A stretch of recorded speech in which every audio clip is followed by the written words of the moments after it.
Hello and welcome to Panther Report News. I'm Tyrik. And I'm Kara Nelson.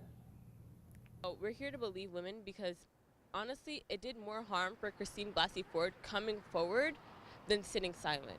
That just sent a message to women and survivors of rape, sexual assault, sexual abuse across this country. That sent a big message that our government doesn't care about us, but they should continue to come forward because together we have strength. On Saturday, the United States Senate confirmed Brett Kavanaugh as the Associate Judge for the Supreme Court.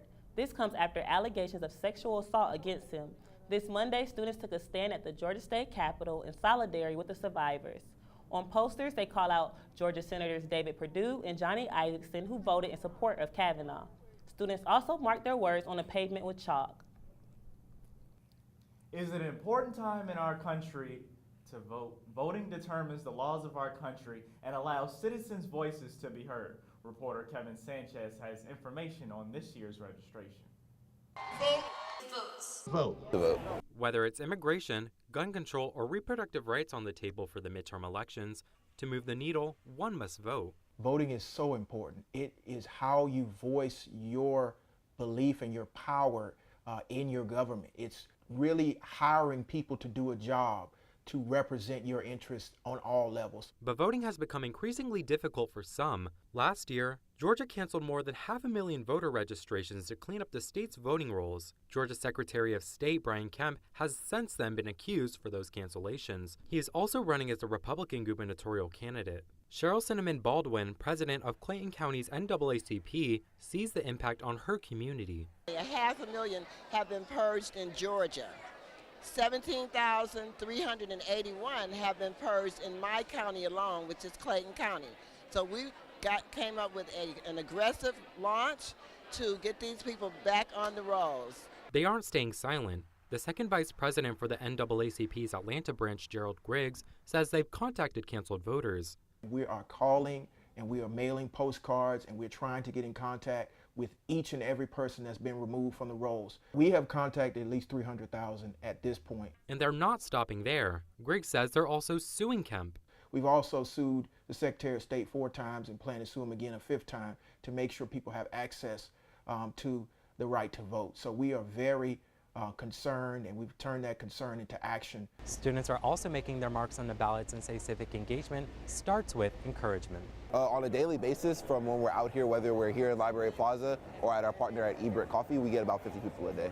It's important to do tabling on a college campus because students aren't as aware as older people are of how important voting is. So getting the youth mobilized to vote is extremely important.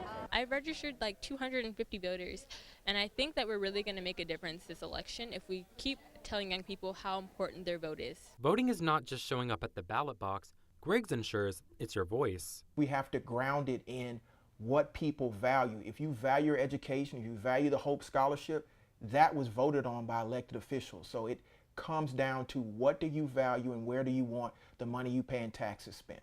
I'm Kevin Sanchez for Panther Report News. So Tyrik, are you registered to vote? I sure am. Are you? Yes, so I guess we'll see each other at the polls November 6th. All right then. The second annual ATLARGE Festival took place at Georgia State's Creative Media Industries Institute. The Music Film Festival premiered movies to the audience and held open panel discussion afterwards. Prowling through midterms was an event held at Dalberg Hall for the students to take a break from classes and enjoy food and games. Reporter Viviana Munguia has the latest scoop. Midterms are around the corner, and Spotlight is throwing this event where students can come and relax from a stressful week. So let's go check out this event. Prowling Through Midterms is an event that helps students de-stress from midterms. At the beginning of October, towards the middle, there's a lot of testing, and with testing, there's a lot of stress. So what I wanted to have was a lot of activities that were invigorating and de-stressing for students so they wouldn't have that pent-up energy going into testing. Prowling Through Midterms is an event that helps students de-stress from midterms. Some events that we have are ring toss, we have balloon darts, we also have a DIY bracelet making.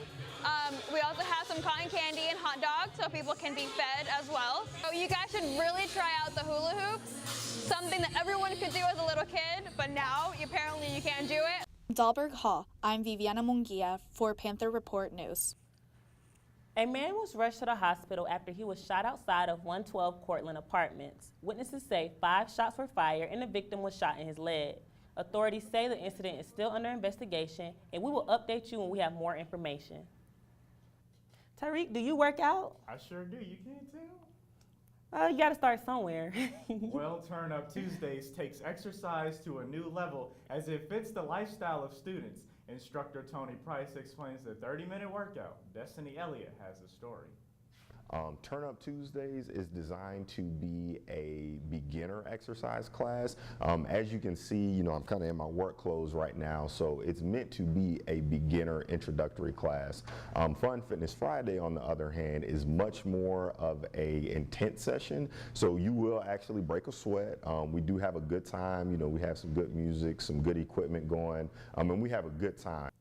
Students are not happy with the limited Purple Route buses on campus. They sure aren't. I caught up with a couple of students and they had a lot to say about how it's affecting their travel to class.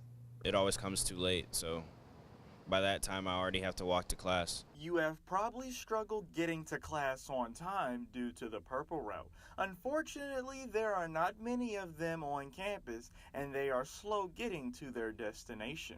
I had a chance to speak with freshman Zachary Stewart, and he says the route is pretty sketchy and it doesn't come at the proper time. Usually the bus routes take too long to come around.